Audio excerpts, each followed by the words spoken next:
The prairie stretched endlessly, a sea of gold and gray under the fading summer sun.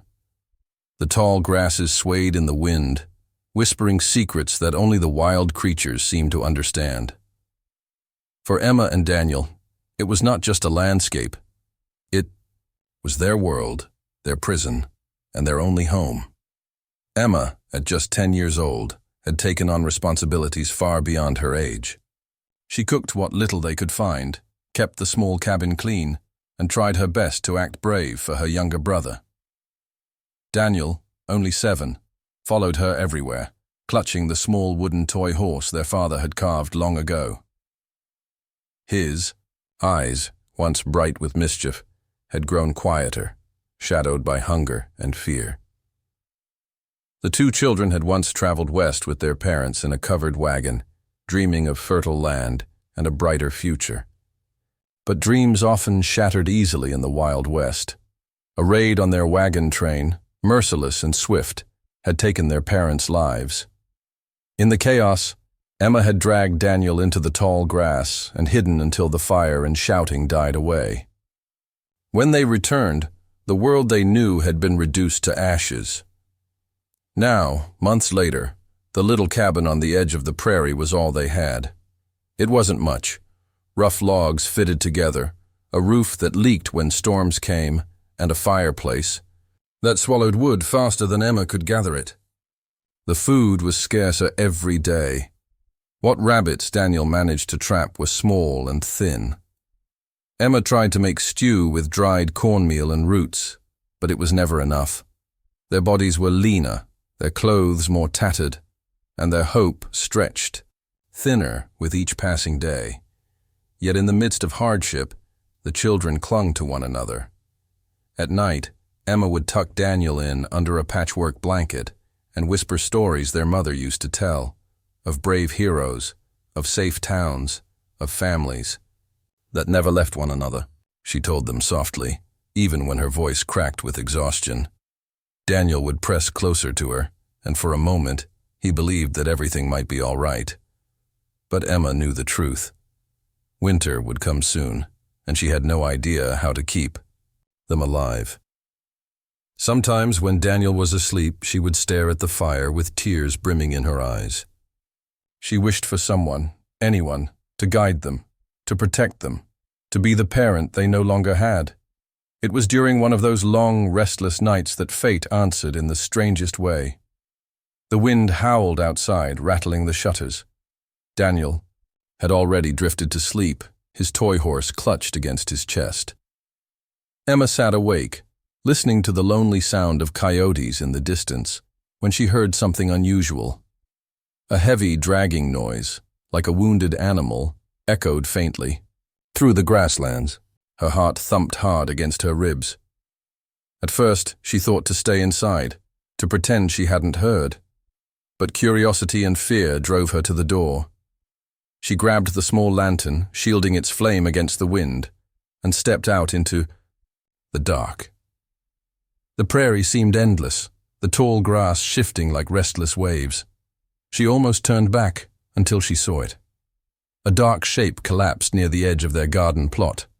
Her breath caught in her throat. It was not an animal at all. It was a man. Emma froze. She could make out the painted designs on his skin, the beads braided into his hair. She knew from whispers and stories what he was: an Apache warrior. Her first instinct was terror. She had heard settlers say they were fierce, merciless, and quick to kill. She wanted to run back inside, bolt the door, and never look back. But then the man groaned, shifting slightly, and the lantern's light revealed a crimson stain soaking through his shirt. He was hurt. Badly. Emma's hands shook. She was just a child, yet something inside her, a voice that sounded much like her mother, told her not to leave him there. She thought of Daniel, asleep and innocent inside the cabin, and wondered what her parents would have done. For a long moment, she stood torn between fear and compassion. Then she took a trembling step closer. The prairie, so vast and cruel, had brought them many hardships. But this night, it had brought something else. a wounded stranger who would change their lives forever. Emma stood frozen in the lantern's glow, staring at the wounded Apache warrior sprawled on the cold ground. His chest rose and fell in shallow, painful breaths. Even in the faint light, she could see the sharp lines of his face, the streak of blood on his lips, and the deep wound in his shoulder where a bullet must have torn through. His skin was darkened by the sun, his hair long and tangled, and his entire presence radiated both strength and fragility. For a child who had been taught to fear the Apache, Emma found herself conflicted. Stories told by passing settlers painted them as ruthless raiders who burned wagons and left nothing but ashes. Yet this man, bleeding, helpless, and alone, looked nothing like the terrifying figures of campfire tales. He looked like someone who had lost more than just blood.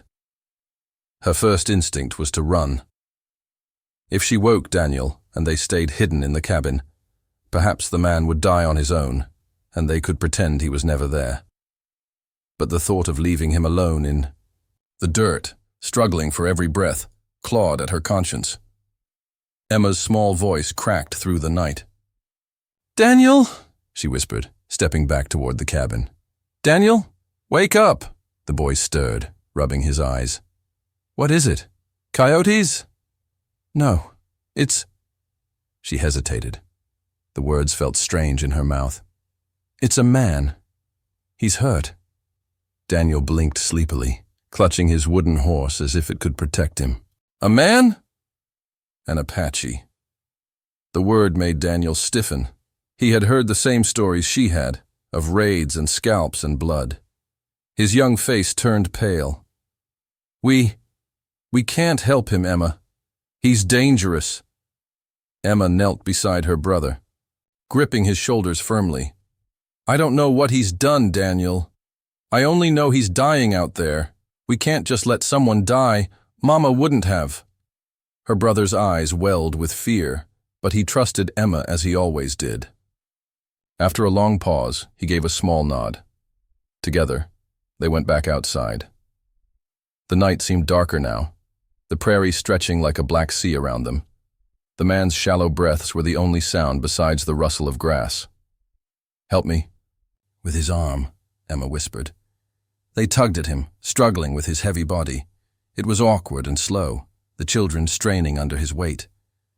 Daniel tripped once, nearly dropping him, but finally they managed to drag the man inside, laying him near the fire. The warmth of the flames flickered across his face, highlighting the sharp angles of his cheekbones and the tension in his clenched jaw. His eyelids fluttered, and for a brief moment, his dark eyes opened. They locked on Emma and Daniel with an intensity that made the children's hearts hammer. Emma froze, waiting for anger, for violence. But instead, he groaned, a sound of pain, and slipped back into unconsciousness. Emma quickly set to work. She remembered how her mother once treated their father's hunting wound, boiling water to clean it, and tearing cloth into strips for bandages. Her small hands were clumsy, but determined as she pressed the cloth to the bullet wound, wincing. As blood seeped through, Daniel fetched more water and pushed the pot toward her. "Is he gonna die?" he asked, his voice trembling. "I don't know," Emma admitted honestly. "But we're going to try to help him. That's all we can do." The night dragged on. The man moaned occasionally, his face tightening with pain. But he did not wake fully. Emma spooned thin broth between his lips, coaxing him to swallow. Daniel sat nearby, wide-eyed and silent, gripping his toy horse as though it were a shield. At one point, the Apache stirred, muttering something in his own tongue. The words were strange and foreign, yet the tone was soft, almost like a prayer. Emma found herself wondering who he was praying to, and whether anyone out there still waited for him. By dawn, exhaustion weighed heavily on the children, but the warrior was still alive. His breathing was a little steadier, his face less ashen. Emma sank onto the floor, pulling Daniel into her arms. "Why are we doing this?" Daniel whispered sleepily. Emma looked at the wounded man, then at her brother. Because if we were the ones out there, I'd hope someone would help us. Daniel leaned against her shoulder, slowly closing his eyes. Emma sat awake, watching the firelight flicker across the stranger's face. Somewhere deep inside, she knew that bringing him in would change everything. The lonely prairie had given them a dangerous gift, a wounded warrior, half dead on their floor. Whether he would rise as a threat or a protector, Emma could not yet tell. But for the first time in months, she felt that someone, had entered their small, broken world. And perhaps, just perhaps, they would not be alone anymore. Morning came with a pale, cold light creeping through the cracks in the cabin walls. Emma stirred awake on the hard wooden floor, her head resting against Daniel's shoulder. For a moment she forgot everything, the raid, the hunger, the loneliness. But then her gaze fell on the man lying by the fire, and reality struck her like a hammer. The Apache warrior was still there, still breathing, though shallowly. His skin glistened with sweat, his lips cracked from fever. The bloody bandage Emma had wrapped around his shoulder was already soaked through. She knew it wasn't enough. She would have to change it, clean it again, and pray the wound didn't fester. Daniel woke with a start, clutching his wooden horse. His eyes went straight to the stranger and he whispered, "He's still alive." Emma nodded. "Yes, but he won't stay that way unless we help him more." Daniel frowned. What if he wakes up angry? What if he hurts us? Emma swallowed. Hard. She had thought of that all night. The man was strong, even wounded. He had the look of someone who could break them in half if he chose. But she pushed her fear aside. If he wanted to hurt us, he wouldn't have let us drag him inside. He could have fought us then. He didn't. Her words were more confident than her heart felt, but Daniel accepted them. He always did. Emma set to work. She boiled more water, carefully peeling away the old bandages. The wound was ugly, a torn gash from a bullet, the flesh raw and swollen. The sight made her stomach turn, but she pressed the cloth to it anyway. The man groaned, shifting slightly. His eyelids fluttered. Daniel gasped, stepping back. "He's waking up." Emma's hands trembled, but she didn't stop. "It's all right. Hold the pot steady." The Apache's eyes opened slowly, dark and piercing even in his weakness. For a moment they darted around the room, fierce and wild, until they settled on the two children. Emma froze under his gaze. She half expected him to strike her or shout, but instead he simply stared, breathing heavily. Emma's voice quavered as she spoke. "You're hurt. We're helping you." The man didn't answer. His expression was unreadable, but his eyes softened ever so slightly. He sank back against the floor, too weak to resist. That tiny flicker of trust gave Emma courage. She finished, cleaning the wound, then tied new strips of cloth around it as tightly as she could. Daniel handed her a cup of water, and she lifted it to the warrior's lips. At first he refused, but when she insisted gently, he drank. The small victory filled her chest with warmth. For the first time since her parents' death, Emma felt a strange kind of strength, like she wasn't just surviving anymore, but making a choice, shaping her own fate. When the work was done, the children sat near the fire, staring at their guest. The silence was thick. Daniel finally whispered, "What if he leaves when he gets better?" Emma thought about that. She wasn't sure which was worse, him leaving them alone again, or him staying and being dangerous. But deep inside, she felt something she hadn't dared to feel in months: hope. If he leaves, he leaves. But if he stays... She didn't finish the thought. The day stretched on. Emma gave the man small sips of broth, coaxing him to eat. Daniel, despite his fear, fetched more firewood and checked their rabbit traps, trying to act useful. Each time the warrior's eyes opened, he watched them with a mixture of caution and curiosity, as though he couldn't quite believe these two ragged children were tending to him instead of running away. That night, as the fire crackled low, Daniel asked the question that had been burning inside him all along. "Why are we helping him, Emma? He's an Apache. They killed Ma and Pa's friends on the wagon trail. What if—" His voice cracked. "What if he was there?" Emma looked into her brother's wide, fearful eyes. She didn't have an easy answer. Maybe the warrior had done terrible things. Maybe he hadn't. But she remembered her mother's voice, gentle yet firm, saying, "Kindness costs nothing, and cruelty takes everything." She placed her hand over Daniel's. "I don't know, Danny, but I do know this. If we let him die without trying, then we'd be no better than the people who left us with nothing." Her words were simple, but they struck Daniel deeply. He nodded slowly, tears brimming in his eyes.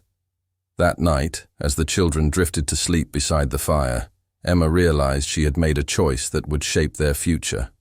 She had chosen courage over fear, compassion over hate, and in that choice, though she didn't know it yet, she had planted the first fragile seed of a family that would grow from loss and pain into something neither she nor her brother ever dreamed possible. The fire had burned low in the cabin, its glow barely flickering against the rough-hewn log walls. Emma sat hunched over, spooning the last of the thin broth into a small tin cup. Beside her, Daniel dozed, his toy horse still clutched in his little hand. On the other side of the fire, the Apache warrior lay still, his face gaunt, his chest rising and falling in shallow but steady breaths. For 3 days now, Emma and Daniel had cared for him. They had boiled water, cleaned his wound, and fed him what little food they could spare. Sometimes he muttered in his sleep, words in a language they didn't understand. Sometimes he groaned in pain, turning his head as though haunted by memories. But he had not spoken to them, not a word, since they'd dragged him from the prairie. That changed on the morning of the 4th day. Emma was kneeling beside him, wringing out a cloth to lay against his forehead, when his eyes opened fully. Not the hazy, half-conscious fluttering of before, but clear, sharp, awake. His gaze met hers, and for the first time she felt the full weight of who he was. There was strength in those eyes, a kind of quiet fierceness that made her breath catch Emma's. Hand trembled slightly, but she did not pull away. "You're awake," she whispered, as though afraid her voice might break the fragile moment. The warrior's eyes shifted around the cabin, taking in the fire, the children, the small pile of wood and water. His jaw tightened. Slowly, with effort, he tried to push himself up, but the pain of his wound forced him back down. A hiss of frustration escaped his lips. Daniel stirred awake at the sound, sitting up quickly. His eyes went wide, and for a moment, fear took hold of him. He scrambled behind Emma, clutching her sleeve. "He's up!" he breathed nervously. The man's gaze flicked to Daniel, then back to Emma. Silence stretched between them like a taut rope. At last, his lips parted, and a rough, low voice emerged. "Why, help?" The words were halting, his English broken, but they struck Emma like a spark in dry grass. She swallowed hard. "Because you were hurt. Because you would have died." The man's brow furrowed. His eyes narrowed, searching her face, as though trying to understand a puzzle. Finally he said, "Children, alone?" Emma hesitated, then nodded. "Yes, just us." Her voice wavered, but she lifted her chin bravely. "Our parents are gone." Something shifted in the warrior's eyes. Not pity exactly, but recognition. A quiet understanding of loss. He closed his eyes briefly, as if the truth of their words stirred something old and painful within him. Daniel peeked out from behind Emma, whispering, "What if he's lying? What if he hurts us when he's strong?" Emma squeezed her brother's hand gently, but before she could answer, the warrior spoke again. "No hurt." His voice was strained but firm. He raised his hand slightly, palm outward, in a gesture of peace. The children exchanged a glance. For Daniel, it was not enough to erase his fear. But for Emma, It was enough to spark trust. She nodded slowly. "Then we'll keep helping you." The warrior said nothing, but his eyes softened. Over the next few hours, he began to stir more, often trying to move his arm, testing the strength in his legs. Emma, watching closely, warned him not to push himself too hard. "You'll tear the wound open," she scolded softly, sounding more like a mother than a 10-year-old. To her surprise, a faint smile touched the warrior's lips, brief, fleeting, but real. It was the first hint of warmth she had seen on his. Later that evening, Emma offered him more broth. This time he accepted it without hesitation, his eyes fixed on the children as though memorizing them. When Daniel finally dared to ask, "What's your name?" the warrior was silent for a long while before answering. "Takoda," he said at last, his voice quiet but steady. The name rolled through the cabin like something sacred. Daniel whispered it back, testing the syllables, while Emma repeated it, softly, committing it to memory. For the first time since finding him, the wounded stranger had a name, and with it, he became something more than just a burden or a threat. He became a person. That night, as the fire crackled and Takoda drifted into an uneasy sleep, Emma lay awake, staring at the ceiling. He had spoken to them. He had promised no harm. He had trusted them with his name. It was not safety, not yet. But it was the beginning of something neither child could fully understand. The fragile, delicate thread of trust tying them to the man who might one day be far more than a stranger. The days that followed were quiet, but filled with an undercurrent of change. Takoda no longer lay helpless by the fire. Though his wound still bound him to the cabin, his eyes followed everything. The children's movements, the way they cooked, how Daniel fumbled with kindling, how Emma struggled to split logs with an axe too heavy for her small arms. At first, he said little. He would watch in silence, his expression unreadable. But gradually, he began to speak. Not long sentences, just words, sometimes gestures to guide them. When Daniel failed to light a fire one chilly morning, Takoda beckoned him closer. The boy hesitated, glancing at Emma, but she nodded.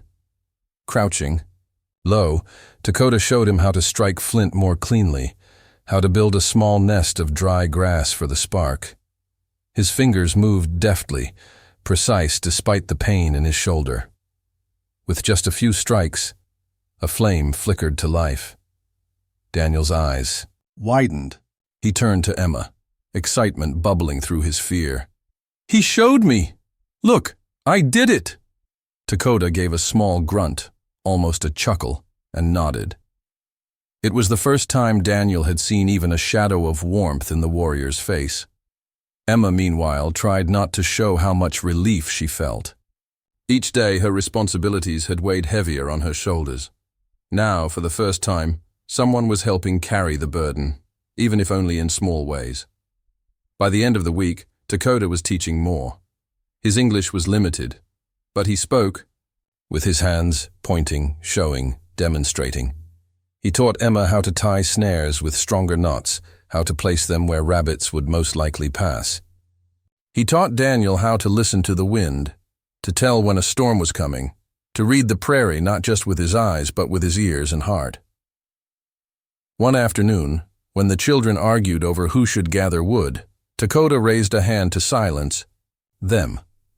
With deliberate care, he placed 2 sticks in Emma's hands, then crossed them, binding them with twine. He placed the small bundle into Daniel's arms and said simply, "Together." Emma and Daniel exchanged a glance. The message was clear. They stopped arguing. Trust did not come all at once, but it grew like a fragile plant, breaking through hard soil. Emma began to feel less afraid when Takoda moved around the cabin. Daniel began to sit closer when Takoda spoke. The warrior, for his part, no longer looked at them like strangers. His gaze softened, and sometimes, just sometimes, he would allow himself the smallest smile. One night, as they sat around the fire, Emma asked him quietly, "Why were you out there?" "Alone? Hurt?" Dakota was silent for a long time. His face grew distant, his eyes shadowed. Finally, he spoke a few words, halting and heavy. "Fight. Many lost. I live." He tapped his chest. "Alone." The children didn't understand. All of it, but they understood enough. He had been in a battle. He had lost people. Friends, perhaps family. The silence that followed was heavy, filled with the weight of unspoken grief. Emma whispered, "We're alone too." The warrior looked at her then, really looked, and for the first time, there was no wall between them. Just three souls who had lost everything, sitting together by a fire. From that moment, something unspoken passed between them. Dakota no longer seemed like a stranger they were nursing back to health. He was becoming part of their lives, a figure both mysterious and steady, someone who taught without asking for thanks. When Daniel caught his first rabbit with the snare Dakota had shown him, he rushed back to the cabin shouting with joy, "Emma, look! He showed me, and it worked!" He placed the rabbit proudly before Dakota, who nodded with approval and murmured, "Good." The boy's chest swelled with pride, and for the first time since their parents' death, Daniel felt strong, not helpless, not small, but capable.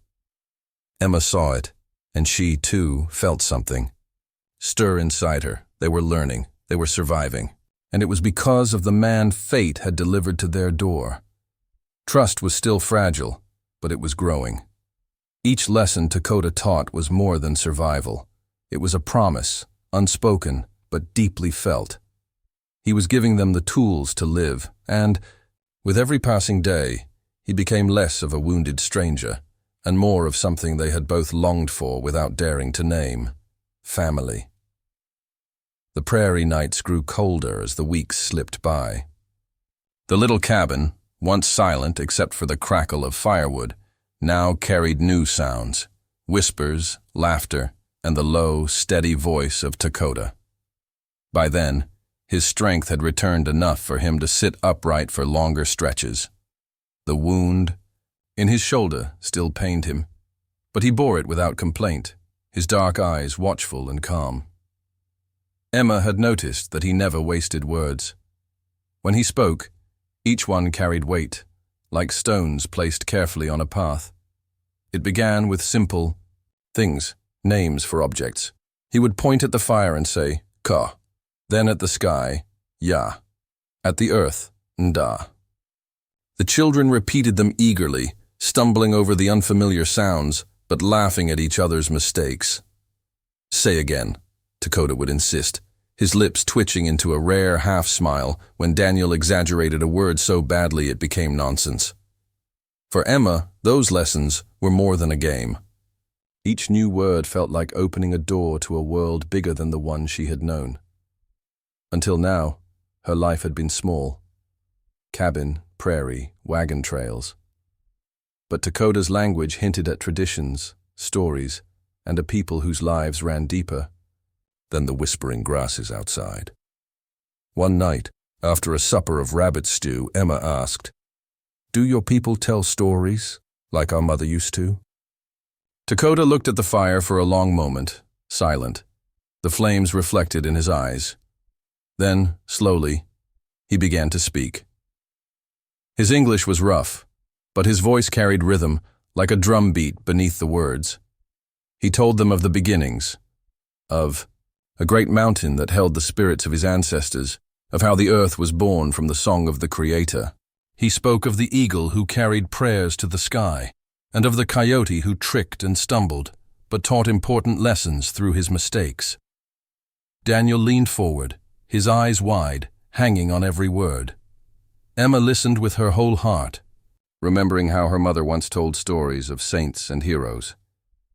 This was different, older, deeper, as if the prairie itself spoke through Dakota's voice.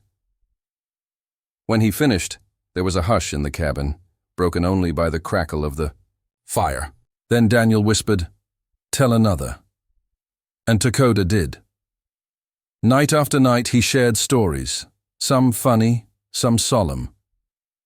He told of warriors who honored their people, of mothers who sang their children to sleep with songs of the stars, of children who grew strong by listening to the land. His words painted pictures in their minds. Deserts glowing red at sunset, mountains crowned with snow, rivers running like silver threads through the valleys. Sometimes he even sang. His voice was low and rough, carrying a melody that rose and fell like the wind. The words were foreign, but the feeling was not. Emma and Daniel would sit still, their hearts stirred by the ancient tones. When he finished, silence always followed, filled with awe. One evening, Emma asked quietly, "Do you miss them? Your family?" Dakota's eyes grew distant. He stared into the fire for a long time before nodding once. "Yes. Miss." His voice carried sorrow but also strength, like someone who had learned to carry grief without letting it destroy him. Emma reached out, resting her small hand over his. The gesture startled him, but he did not pull away. Daniel shyly leaned against Dakota's side. For a moment they were not orphans and a warrior. They were simply three souls warmed by the same fire, bound by loss and the fragile hope of belonging. From that night on, the fire became more than a source of warmth. It became a circle of family. Emma and Daniel began sharing their own stories in return, memories of their parents, silly songs their mother used to sing while cooking, tales their father told about catching fish that were this big. Dakota listened quietly, never mocking, never dismissing. His silence was not empty, but full, as though he honored every word. And as the weeks deepened, laughter returned to the cabin. Daniel laughed freely now, especially when Dakota teased him gently about tripping over firewood or snoring too loud. Even Emma laughed, the sound strange to her at first, as though it had been locked away for too long. The prairie outside remained wide, wild, and dangerous. But inside the cabin, a small miracle unfolded. Around the fire, stories wove them together. Dakota was no longer only the wounded warrior they had saved. He was becoming something else, someone who filled the empty spaces in their hearts with warmth, wisdom, and the beginnings of love. The prairie had grown restless. The wind carried a different kind of whisper now, sharper, as if warning of something unseen. Emma felt it first.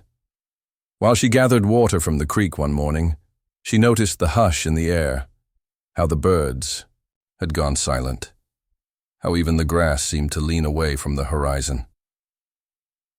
When she returned to the cabin, Dakota was already outside, leaning on the wooden post for support.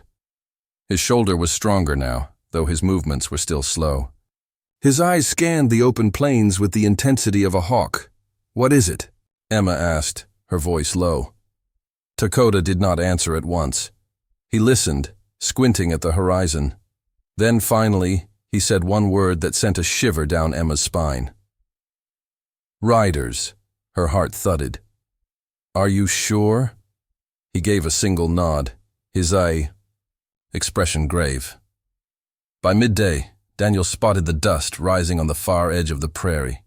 He ran to Emma, clutching her arm. "It's them!"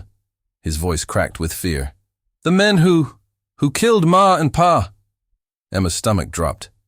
She hadn't wanted to believe it, but deep down she knew. Raiders, the same cruel men who had burned their wagon, who had left her and Daniel orphans, were returning. Whether by chance or by intention, they were back on this stretch of land. Dakota's face hardened. He motioned the children inside the cabin, his voice firm. "Hide." Daniel shook his head fiercely. "No, we can't just hide. They'll find us. They always find us." Dakota crouched low, meeting the boys' frightened eyes. "Hide first. Fight, if must." He tapped Daniel's chest. "Live." The words struck Emma with a cold, heavy truth. He was preparing for battle. That night, as the three huddled around the fire, Dakota laid out his plan. His English was rough, but the message was clear enough. The raiders would come within days, perhaps even hours. The children must be ready. He showed them simple defenses.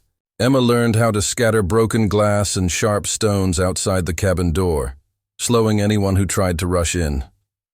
Daniel practiced setting snares and small traps near the creek, distractions that might buy precious seconds. Dakota even showed them how to handle a knife, though his face tightened with pain at the sight of such small hands gripping cold steel. "You listen," he said, his tone sharp but steady. "No run wild.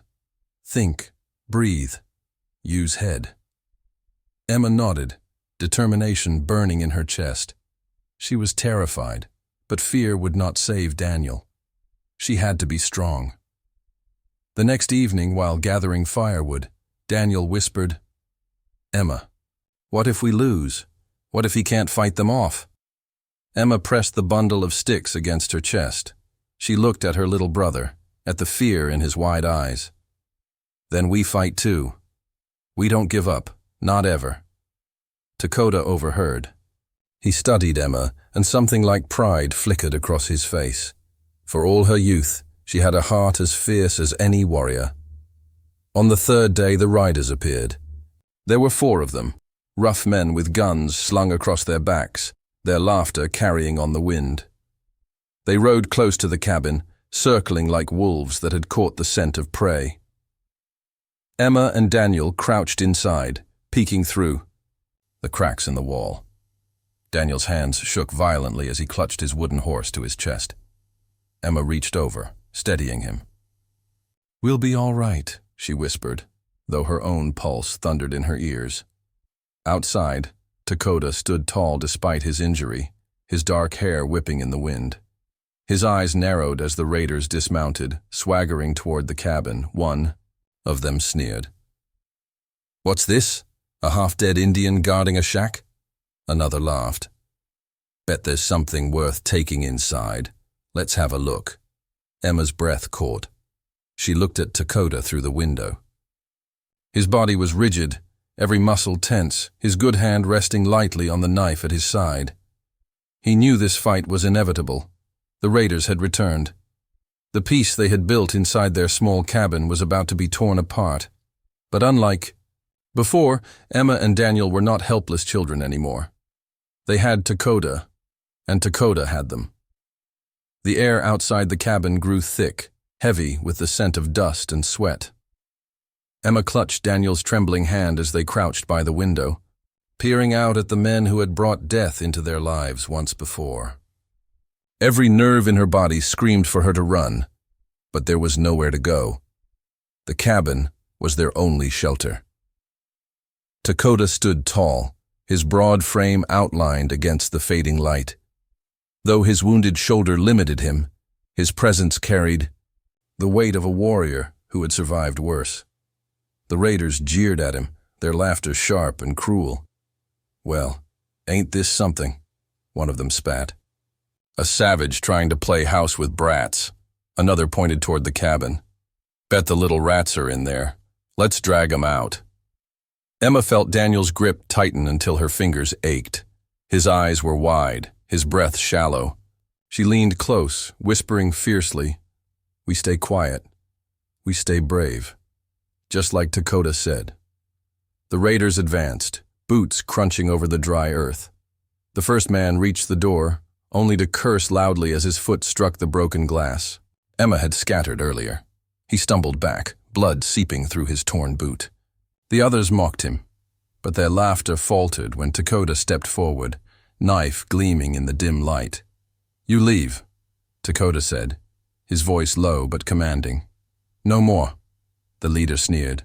"Or what? You'll stop us? You can barely lift that arm." He drew his revolver, spinning the cylinder with a taunting click. "Step aside, savage." In that moment, Emma realized the truth. Dakota wasn't just defending himself. He was defending them. She and Daniel weren't bystanders anymore. They were the reason he stood there, risking his life. The standoff broke in an instant. The leader lunged forward, but Dakota moved faster than Emma thought possible. He slashed with his knife, forcing the man back with a roar. Gunshots cracked, splinters flying from the cabin wall. Daniel cried out, but Emma pulled him close, shielding him with her body. Inside the cabin, chaos erupted. One raider kicked the door open, only to be caught in Daniel's snare, a crude tripline that sent him sprawling face first into the dirt. Before he could rise, Emma grabbed the iron skillet from the hearth and swung with all her strength. The clang rang out like a church bell, and the man collapsed with a groan. Her heart pounded. She had never struck anyone before, but there was no time to think. Another raider burst in, cursing, gun raised. Daniel, desperate, hurled a burning log from the fire pit at him. The man stumbled back, his sleeve catching flame, shrieking as he bolted out into the night. Outside, Dakota fought like the stories he had told, like the eagle, fierce and unyielding. He moved with fluid precision, ducking, striking, using the raiders' recklessness against them. His wound slowed him, and each movement cost him pain, but his eyes burned with the fire of a man protecting more than his life. The leader fired again, grazing Dakota's arm. Dakota staggered but did not fall. With a cry that shook Emma to her core, he lunged, disarming the man and pressing the blade to his throat. "Leave," Dakota growled, his breath ragged. "Or die." Silence fell. The two remaining raiders glanced at each other, their bravado draining away. One cursed under his breath, hauling the burned man onto a horse. The leader spat at Dakota's feet, but gave a sharp whistle, retreating with his men into the dark prairie. Emma barely realized she was shaking until Daniel clutched her, sobbing into her shoulder. She held him tight, her eyes fixed on Dakota.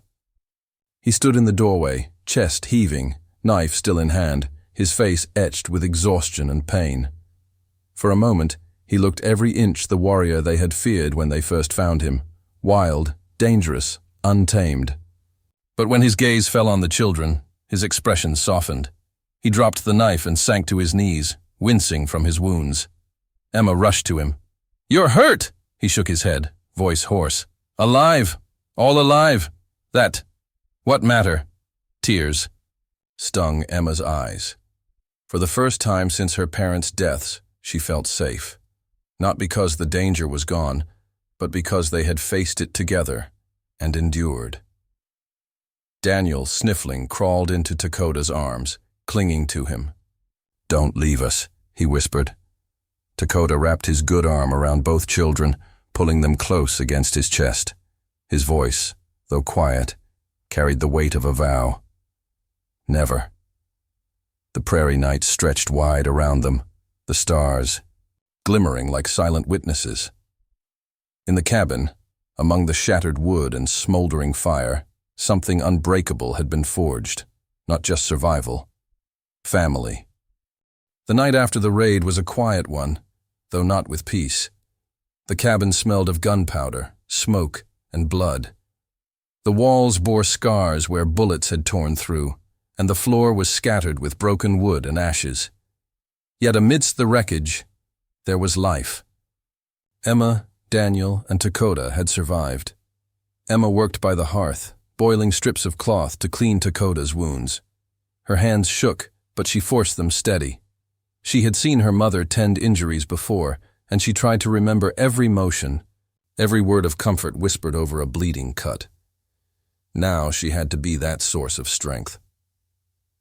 Dakota sat against the wall, his breath shallow. The wound in his arm had reopened during the fight, blood soaking through the bandages Emma had wrapped earlier. His skin glistened with sweat, but his eyes never closed. He watched the children with a fierce tenderness, as if afraid they might vanish the moment he blinked. Daniel sat curled at his side, head resting against Dakota's chest. The boy's face was streaked with soot and tears, but his grip on the warrior's shirt was tight, unyielding. "Sleep," Dakota murmured, his deep voice rumbling in Daniel's ear. "Safe now." Daniel shook his head. "If I sleep, they might come back. Dakota rested his good hand gently on the boy's hair. If they come, I fight again, not let them take you. Emma, rinsing the cloth in hot water, glanced up at those words. Something stirred in her chest, a warmth that frightened her. She remembered how her father used to speak with that same steady certainty, the kind that made her believe nothing bad could ever touch them. That voice was gone when her parents died, and yet, in Dakota's words, it returned. She crossed the room, kneeling before him with the clean cloth. "Hold still," she whispered, dabbing at his wound. He flinched, but didn't move away. "You shouldn't have fought alone," Emma said after a moment, her voice breaking with the weight of the night.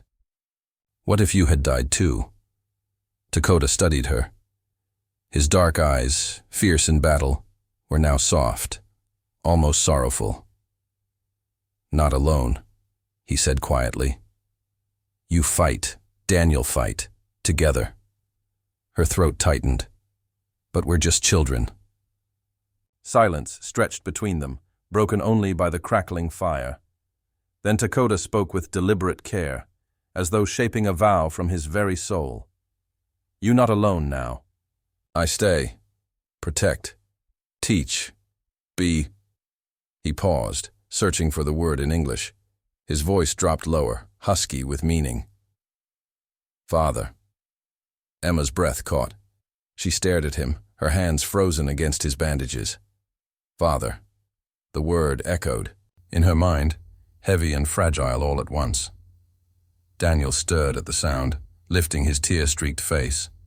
"Father?" he whispered, as if afraid to hope. Dakota nodded once. "Yes, if you want." Daniel didn't hesitate. He threw his arms around Dakota's neck, clinging to him with all the desperation of a boy who had lost too much. "I want," he cried, muffled against his chest. "I want!" Emma's eyes blurred with tears she had held back for too long. She pressed the cloth against Dakota's wound with trembling fingers, then finally let herself lean into him, her small frame against his side. "I want too," she whispered. Dakota closed his eyes, his good arm wrapping around them both. The weight of grief, which had lived inside him since the day he lost his own family, seemed to lift just a little. For the first time in years, the ache of emptiness gave way to something new, belonging. He was still an Apache warrior, scarred and hunted, but now he was also more. He was a protector, a guide, a father. That night, as the children drifted into exhausted sleep against him, Dakota stayed awake, watching the fire burn low. Every shadow outside reminded him of danger. Every creak of wood whispered of threats still to come.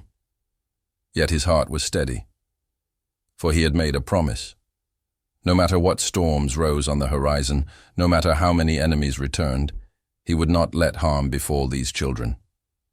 They were his now, as surely as blood could make them, and in return, Emma and Daniel had given him something he never expected to find again: a family. When the fire finally died to embers, Dakota whispered into the dark, his voice soft but certain. Never alone again. The dawn that followed was unlike any Emma had ever seen. The sky blazed with streaks of orange and gold, as if the heavens themselves had painted a promise across the horizon. After so much loss, after so much fear, the light felt almost too beautiful to trust. The cabin was quiet. Daniel still slept, curled in a blanket near the hearth, his small chest rising and falling in peaceful rhythm. Dakota sat outside on the porch, his figure tall and still against the glow of morning. Emma stepped out to join him, wrapping her shawl tight against the crisp air. For a moment, she simply stood beside him, listening to the prairie. The wind rustled the tall grass, carrying with it the scent of earth and wild sage. Life was moving forward, whether they were ready or not. Dakota's gaze was fixed on the horizon.